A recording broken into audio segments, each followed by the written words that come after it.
On était chez une copine. Mon fils a été dans sa chambre et a ramené des sextoys. La gênance absolue pour elle et pour moi. Les bêtises! Pendant une réunion de famille, mon fils et son cousin ont voulu jouer au vendeur de voitures. Résultat, ils ont gravé des prix en gros avec un caillou sur 9 voitures. Ce jour-là, j'ai dû remplir 9 constats d'assurance. Compliqué! Du coup, j'imagine que t'as plus d'assurance et plus de famille? Un jour, je cherche le chat partout. Impossible de le trouver. Ma fille l'avait enfermé dans la machine à laver. Heureusement, je devais lancer une machine et je m'en suis rendu compte avant de la lancer. Je te rassure, le chat va bien. C'est gentil de nous préciser que le chat va bien. Faites gaffe, hein, les chats ça rétrécit à la machine. Ma fille de 2 ans et 3 mois nous a sorti « Je vais péter la gueule aux copains aujourd'hui !» On peut pas juger, peut-être que ses copains lui avaient piqué son goûter. Essaye de me voler mon goûter, je te jure, je te pète la gueule aussi. Hein. Non mais oh!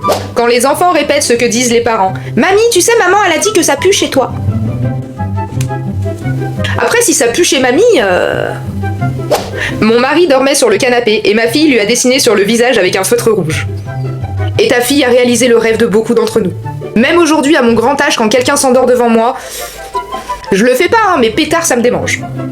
Un jour, ma fille, qui avait 3 ans, a réussi à piquer une de mes crèmes pour le visage, à la tomate, donc rose, et a décidé de faire une skincare à mon chat, blanc. Le chat s'est bien évidemment laissé faire, et j'avais donc un chat rose pendant 2-3 jours.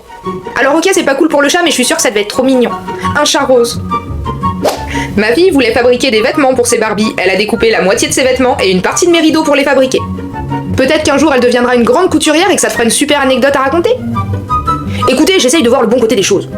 Ma plus grosse bêtise, ça a été de dessiner sur les copies de mon père, professeur pour des adultes. Tous ses élèves étaient morts de rire parce que j'avais fait de beaux dessins. Surtout, j'ai adoré la réaction de mon père, qui n'était pas au courant avant de les distribuer. Mais c'est une bêtise beaucoup trop mignonne.